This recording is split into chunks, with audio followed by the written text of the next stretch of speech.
Welcome to Deep Thought. Many things happen that people don't see. This is very important. This is very important to really pay attention to.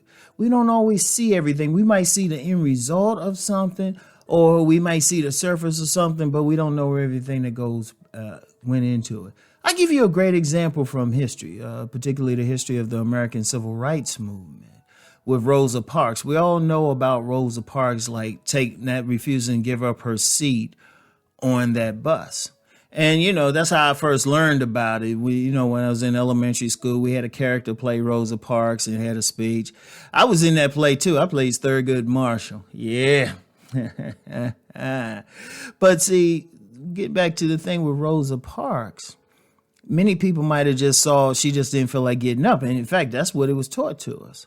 But as I learned the history behind it a little bit better, I learned she was not the first person to refuse to give up her seat.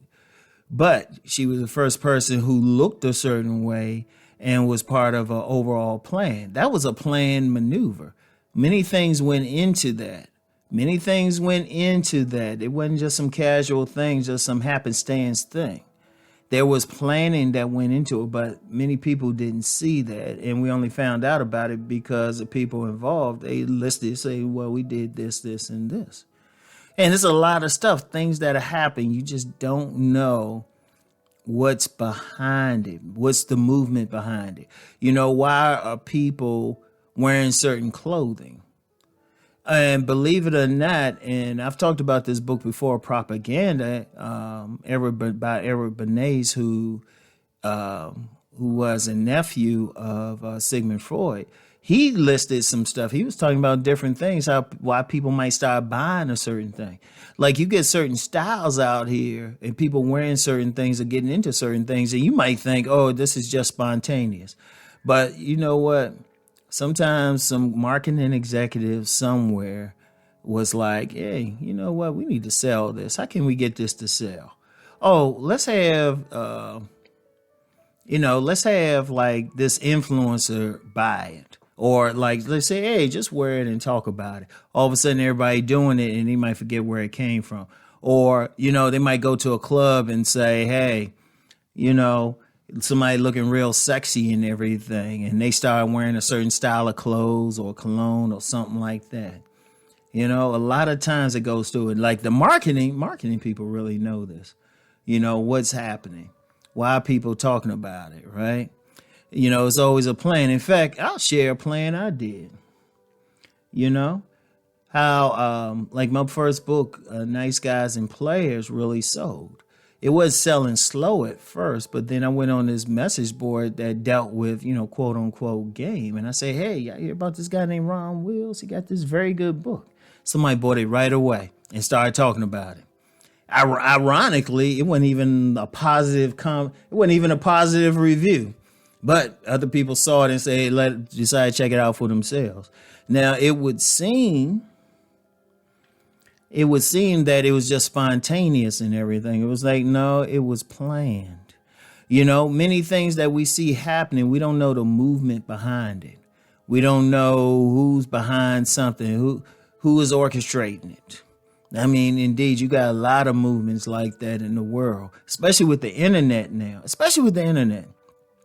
Because quite frankly, when you see something on the internet and people adopting it, you never know what was behind it. What was the planning behind that? Even some movements, you never know who came up with it. It could have been some kid in his mother's basement, or it could have been some federal agent.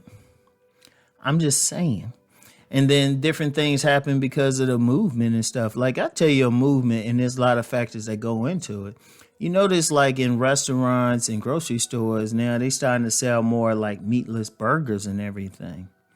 But what was behind that? A definite vegan movement. Definite movement of vegans, because it's small now, but it's gradually growing. You're getting more vegan restaurants, more people eating vegan. If they eating vegan, they ain't not eating meat. They're not eating meat. So what happens? Some people say, hey, we need to jump into it.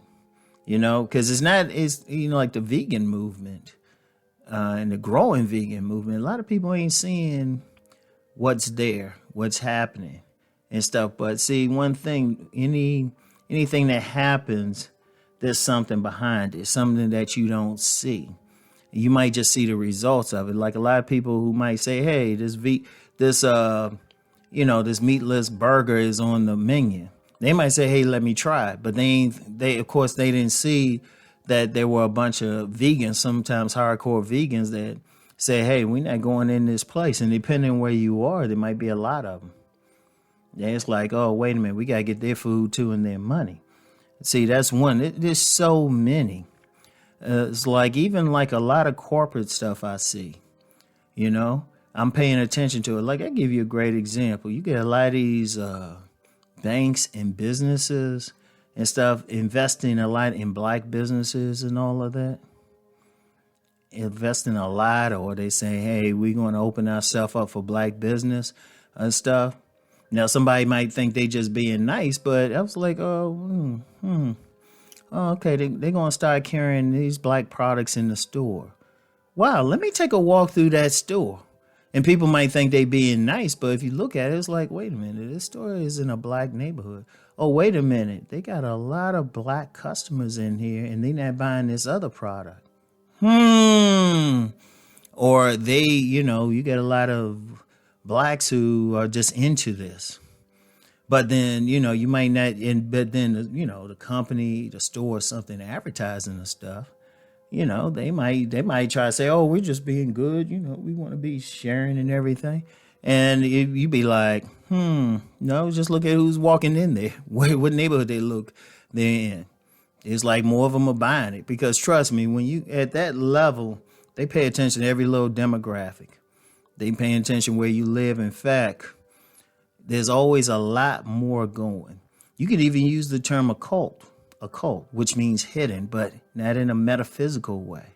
It's a hidden thing. There's a lot of business stuff. Like if a business puts, like where I live, they're supposedly going to put an Amazon store. I keep hearing different things, supposedly an Amazon store and stuff. And I'm noticing like it's a change in the demographics. Now, somebody might think they're just putting a store there randomly, but I'm like, no, they probably studied who's buying what in the area and what their interests are, because they'll do like little surveys. They got, people with gift cards and stuff. When they got those like store cards or something, that's going somewhere.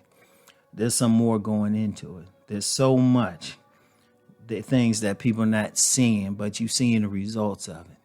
So anyway, though, I want y'all to think about that, all right? I want y'all to think about that. So anyway, that's all I got for now. Get back with y'all later. Peace and blessings.